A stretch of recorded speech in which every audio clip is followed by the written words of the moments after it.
ಚಿತ್ರದುರ್ಗದ ರೇಣುಕಾಸ್ವಾಮಿ ಕೊಲೆ ಪ್ರಕರಣಕ್ಕೆ ಮೆಗಾ ಟ್ವಿಸ್ಟ್ ಸಿಗ್ತಾ ಇದೆ. ಶೀಘ್ರವೇ ಚಾರ್ಜ್ ಫ್ರೇಮ್ ಪ್ರಕ್ರಿಯೆ ಶುರುವಾಗುತ್ತೆ. ಕೇಸ್ ಟ್ರಯಲ್ ಕೂಡ ಶೀಘ್ರವೇ ಶುರು. ಚಿತ್ರದುರ್ಗದ ರೇಣುಕಾಸ್ವಾಮಿ ಕೊಲೆ ಪ್ರಕರಣಕ್ಕೆ ಮೆಗಾ ಟ್ವಿಸ್ಟ್. ಈಗಾಗಲೇ ಚಾರ್ಜ್ ಶೀಟ್ ಸಲ್ಲಿಕೆಯಾಗಿ ವಿಚಾರಣಾಧೀನ ಕೈದಿಯಂತೆ ಅಷ್ಟು ಆರೋಪಿಗಳು ಒಳಗಿದ್ದಾರೆ. ಹಾಗಾಗಿ ಈ ಪ್ರಕರಣದ ಟ್ರಯಲ್ ನಡೀಬೇಕು. ಇನ್ವೆಸ್ಟಿಗೇಷನ್ ಹೆಂಗೆ ನಡೆದಿದೆ, ಸರಿಯಾಗಿ ನಡೆದಿದೆಯಾ ಅನ್ನೋ ಒಂದು ಟ್ರಯಲ್ ನಡೆಯುತ್ತೆ ಪ್ರತಿ ಇನ್ವೆಸ್ಟಿಗೇಷನ್ ಅಲ್ಲೂ ಕೂಡ. ಪ್ರಜ್ವಲ್ ರೇವಣ್ಣರ ಕೇಸಲ್ಲೂ ಕೂಡ ಹಂಗೆ ಆಗಿದ್ದು. ಪ್ರತಿ ಇನ್ವೆಸ್ಟಿಗೇಷನ್ ನ ಟ್ರಯಲ್ ನಡೆಯುತ್ತೆ. ಕೇಸಿಂಗ್ ತಮ್ಮನ್ನ ಕೈ ಬಿಡುವಂತೆ ಇಬ್ಬರ ಅರ್ಜಿ. ಕೋರ್ಟ್ಗೆ ಅರ್ಜಿ ಸಲ್ಲಿಸಿದ ದೀಪಕ್ ಮತ್ತು ಪ್ರದೋಷ್. ಆರೋಪಿಗಳ ಅರ್ಜಿಗೆ ಎಸ್ಪಿಪಿ ಆಕ್ಷೇಪಣೆ ಸಲ್ಲಿಕೆ ಮಾಡಿದೆ. ದೀಪಕ್ ಹಲ್ಲೆ ಮಾಡಿದ್ದ ಅಂತ ಪ್ರತ್ಯಕ್ಷದರ್ಶಿ ಹೇಳಿಕೆ. ಆರೋಪಿ ದೀಪಕ್ ಬಟ್ಟೆಯಲ್ಲೂ ರಕ್ತದ ಕಲೆ ಪತ್ತೆಯಾಗಿತ್ತು. ಘಟನಾ ಸ್ಥಳದಲ್ಲಿ ದೀಪಕ್ ಚಪ್ಪಲಿಗಳು ಪತ್ತೆಯಾಗಿದ್ವು.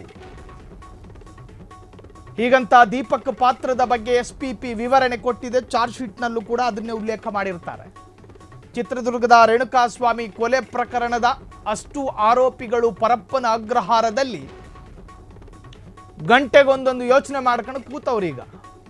ಅವರ ಟ್ರಯಲ್ ಶುರುವಾಗುತ್ತೆ ಅತಿ ಶೀಘ್ರದಲ್ಲಿ. ಇನ್ವೆಸ್ಟಿಗೇಷನ್ ಟ್ರಯಲ್ ಅದು. ಆ ಟ್ರಯಲ್ ಆಗಿ 1-1.5 ತಿಂಗಳಲ್ಲಿ ಶಿಕ್ಷೆ ಪ್ರಮಾಣನೂ ಪ್ರಕಟ ಆಗಬಹುದು. ಈ ಹಂತದಲ್ಲಿ ಪ್ರಕರಣಕ್ಕೆ ಸಿಗ್ತಾ ಇದೆ mega twist.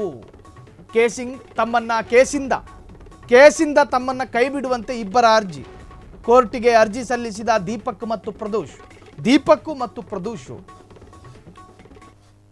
A1 Pavithra Gowda, A2 Darshan ಆದ್ರೆ ಹೀಗೆ ಒಂದು ಉದ್ದಕ್ಕಿಂಗೆ ಹೋಗುತ್ತೆ ಅಕ್ಯೂಸ್ ನಂಬರ್ 14ರವರೆಗೂ. ಸೊ ಕಟ್ಟಕಡೆಯ ಸಂಖ್ಯೆಗೆ ಬರ್ತಾರೆ ಈ ಇಬ್ಬರು. ನಮಗೂ ಇದಕ್ಕೂ ಯಾವುದೇ ಪಾತ್ರ ಇಲ್ಲ, ನಮ್ಮನ್ನು ಕೈ ಬಿಟ್ಬಿಡಿ ಈ ಕೇಸಿಂದ ಅಂತ ಹೇಳಿ ಅರ್ಜಿ ಹಾಕಿದ್ದಾರೆ. ಅರ್ಜಿಗೆ ಮಾತ್ರ ಈಗ ಎಸ್ಪಿಪಿ ಪಬ್ಲಿಕ್ ಪ್ರಾಸಿಕ್ಯೂಷನ್ ಆಕ್ಷೇಪವನ್ನು ವ್ಯಕ್ತಪಡಿಸಿದೆ. ಅರ್ಜಿ ಹಾಕಿರುವವರ ಪೈಕಿ ಒಬ್ಬನ ಚಪ್ಪಲಿ ಪಟ್ಟಣಗೆರೆ ಶೆಡ್ಡಲ್ಲಿತ್ತು, ಇನ್ನೊಬ್ಬನ ಬಟ್ಟೆ ಮೇಲೆ ರಕ್ತದ ಕಲೆಗಳಿತ್ತು. ನಾನು ಇರಲಿಲ್ಲ, ನಾನು ಹೋಗೇ ಇರಲಿಲ್ಲ, ನನಗೆ ಗೊತ್ತೇ ಇಲ್ಲ ಅಂತ ಹೇಳಿದ್ರೆ ರಕ್ತ ಏನು ಹುಡ್ಕೊಂಡು ಗಾಳಿಲಿ ಹಾರು ಬಂದೇನಾದರೂ ಶರ್ಟ್ ಮೇಲೆ ಬಿತ್ತಾ? ಈ ಥರದ ಪ್ರಶ್ನೆಗಳು ಉದ್ಭವಗೊಳ್ಳುತ್ತೆ. ನಾನು ಹೋಗೇ ಇಲ್ಲ ಅನ್ನುವುದಾದರೆ ಮಾಲೆ ಹಾಕ್ಕೊಂಡಿದ್ದ, ಬರಿಗಾಲಲ್ಲಿ ನಡೀತಿದ್ದ, ನಿನ್ನ ಚಪ್ಪಲಿ ಪಟ್ಟಣಗೆರೆಯಲ್ಲಿ ಸಿಕ್ಕಿದೆ, ಹಿಂಗೆ ಬರುತ್ತೆ ಪ್ರಶ್ನೆಗಳು. ಸೊ ಆರೋಪಿಗಳಿಬ್ಬರು ಅರ್ಜಿ ಹಾಕಿದ್ರು, ಆದರೆ ಆ ಅರ್ಜಿಗೆ ಎಸ್ಪಿಪಿ ಆಕ್ಷೇಪ ವ್ಯಕ್ತಪಡಿಸಿದ್ದಾರೆ. ಸೊ ಈ ಪ್ರಕರಣದ ಟ್ರಯಲ್ ಶೀಘ್ರದಲ್ಲೇ ನಡೆಯುತ್ತೆ. ಒಂದು ವೇಳೆ ಟ್ರಯಲ್ ಶೀಘ್ರ ನಡೆದರೆ ಈ ಪ್ರಕರಣದ ಅಂತಿಮ ತೀರ್ಪು ಅತಿ ವೇಗವಾಗಿ ಪ್ರಕಟ ಆಗೋ ಸಾಧ್ಯತೆಗಳಿದ್ದಾವೆ. ಸೊ ಶೀಘ್ರವೇ ಕೇಸ್ ಟ್ರಯಲ್ ಕೂಡ ಶೀಘ್ರವೇ ನಡೆಯುತ್ತೆ. ಪ್ರದೋಷ್ ಪಾತ್ರದ ಬಗ್ಗೆ ಎಸ್ಪಿಪಿ ವಿವರಣೆ. ಹಲ್ಲೆಯ ವೇಳೆ ರೇಣುಕಾ ಮಾಡಿದ್ದ ಸಂದೇಶ ಓದಿದ್ದಾನೆ. ಸಂದೇಶ ಓದಿ ಹಲ್ಲೆಗೆ ಪ್ರಚೋದನೆ ನೀಡಿದ್ದ ಪ್ರದೋಷ್ ಬಟ್ಟೆಗಳಲ್ಲಿ ರಕ್ತದ ಕಲೆಗಳು ಪತ್ತೆಯಾಗಿದ್ವು. ಪ್ರದೋಷ್ ಸರ್ಚ್ ಹಿಸ್ಟರಿಯಲ್ಲಿ ಸಂಚಿನ ಬಗ್ಗೆ ಬಹಿರಂಗ. ಪ್ರದೋಷ್ ವಿರುದ್ಧವೂ ಪ್ರಬಲ ಸಾಕ್ಷ್ಯಗಳಿದ್ದಾವೆ. ಹೀಗಾಗಿ ಇಬ್ಬರನ್ನು ಪ್ರಕರಣದಿಂದ ಕೈ ಬಿಡಬಾರದು ಅಂಥೇಳಿ ಎಸ್ಪಿಪಿ ಆಗ್ರಹ ಆಕ್ಷೇಪ. ದರ್ಶನ್ ಪ್ರಕರಣದಲ್ಲಿ ಎಸ್ಪಿಪಿ ವಾದ ಮಂಡನೆ. ರೇಣುಕಾಸ್ವಾಮಿಯನ್ನ ಪಟ್ಟಣಗೆರೆ ಶೆಡ್ಡಿಗೆ ಕರೆತಂದು ರೇಣುಕಾಸ್ವಾಮಿ ಪವಿತ್ರ ಗೌಡಾಳಿಗೆ ಮಾಡಿದ ಮೆಸೇಜ್ ಇತ್ತಲ್ಲ, ನೀನು ನೋಡೋದಕ್ಕೆ ತುಂಬ ಕ್ಯೂಟ್ ಆಗಿದೆಯಾ, ನೀನು ಯಾವ ಡ್ರೆಸ್ ಹಾಕ್ಕೊಂಡಿದೀಯಾ, ನೀನು ಹಾಕ್ಕೊಂಡಿರೋ ಡ್ರೆಸ್ ಎಷ್ಟು ತೆಳುವಾಗಿದೆ, ಇದನ್ನೆಲ್ಲ ಕೇಳ್ತಾ ಹಂತ ಹಂತವಾಗಿ ಅತೀ ಕೆಳ ಹಂತಕ್ಕೆ ಹೋಗ್ತಾನೆ. ಯಾರು? ಕೊಲೆಯಾಗಿ ಹೋದ ರೇಣುಕಾಸ್ವಾಮಿ. ಅದನ್ನ ಓದು ಅಂಥೇಳಿ ಈತನಿಗೆ ಹೇಳ್ತಾನಂತೆ ಅಲ್ಲಿದ್ದವರು. ಈತ ಒಂದೊಂದೇ ಪಠಣೆ ಮಾಡೋದಲ್ಲಿ ಕೂತ್ಕೊಂಡು ಅದನ್ನು ಕೇಳಿಸ್ಕೊಂಡು ಟ್ರಿಗರ್ ಆಗಿ ಉಳಿದವರು ಅವನಿಗೆ ಹೊಡೆಯೋದು, ಸಾಯಿ ಬಡಿಯೋ ಥರ ಬಡಿಯೋದು. ರೇಣುಕಾಸ್ವಾಮಿಗೆ ಒಂದೊಂದು ಮೆಸೇಜ್ ಓದ್ತಾ ಹೋಗ್ತಾನೆ, ಅದು ಟ್ರಿಗರ್ ಆಗ್ತಾ ಇದ್ದ ಹಾಗೆ ಅವರು ಬಡಿತಾ ಹೋಗ್ತಾರೆ ರೇಣುಕಾಸ್ವಾಮಿನ.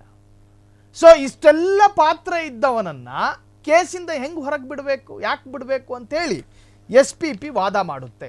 ಹಲ್ಲೆಗೆ ಪ್ರಚೋದನೆ ನೀಡಿದ್ದ ಪ್ರದೋಷ್ ಬಟ್ಟೆಗಳಲ್ಲಿ ರಕ್ತದ ಕಲೆಗಳು ಪತ್ತೆಯಾಗಿದ್ವು. ಪ್ರದೋಷ್ ಸರ್ಚ್ ಹಿಸ್ಟರಿಯಲ್ಲಿ ಸಂಚಿನ ಬಗ್ಗೆ ಬಹಿರಂಗಗೊಂಡಿದೆ. ಪ್ರದೋಷ್ ವಿರುದ್ಧವೂ ಪ್ರಬಲ ಸಾಕ್ಷ್ಯಗಳಿದ್ದಾವೆ. ಹೀಗಾಗಿ ಇಬ್ಬರನ್ನು ಪ್ರಕರಣದಿಂದ ಕೈ ಬಿಡಬಾರದು. ದರ್ಶನ್ ಪ್ರಕರಣದಲ್ಲಿ ಎಸ್ಪಿಪಿ ವಾದ ಮಂಡನೆ. ಪಾಪ ಎಲ್ಲೋ ಇದ್ದು ದುಡ್ಕಣ ತಿನ್ಕತ್ತಾ ಇದ್ರು. ದಿನಗೂಲಿಗಳು ಇವರೆಲ್ಲ. ಒಬ್ಬೊಬ್ಬಂದು ಒಂದೊಂದು ವ್ಯಥೆ, ಒಂದೊಂದು ಕಥೆ.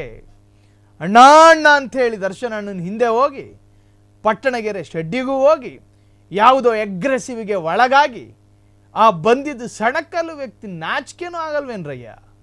ಹೆಂಗಿದಾನ್ ಗೊತ್ತ? ಸಣಕಲ್ಲು ವ್ಯಕ್ತಿ. ಆತನ ದೇಹ ಕಥೆ ಹೇಳ್ತಾ ಇತ್ತು. ಸೊ ಇದು ರೇಣುಕಾಸ್ವಾಮಿ ಕೊಲೆ ಪ್ರಕರಣದ ಒಂದಷ್ಟು ಮಾಹಿತಿಗಳು. ಕ್ಷಣ ಕ್ಷಣದ ಸುದ್ದಿಗಳಿಗಾಗಿ ಫ್ರೀಡಂ ಟಿವಿ ಸಬ್ಸ್ಕ್ರೈಬ್ ಮಾಡಿ, ಲೈಕ್ ಮಾಡಿ ಹಾಗೂ ಫಾಲೋ ಮಾಡಿ. ಹೊಸ ಸುದ್ದಿಗಳ ನೋಟಿಫಿಕೇಶನ್ಗಾಗಿ ಬೆಲ್ ಐಕಾನ್ ಮೇಲೆ ಕ್ಲಿಕ್ ಮಾಡಿ.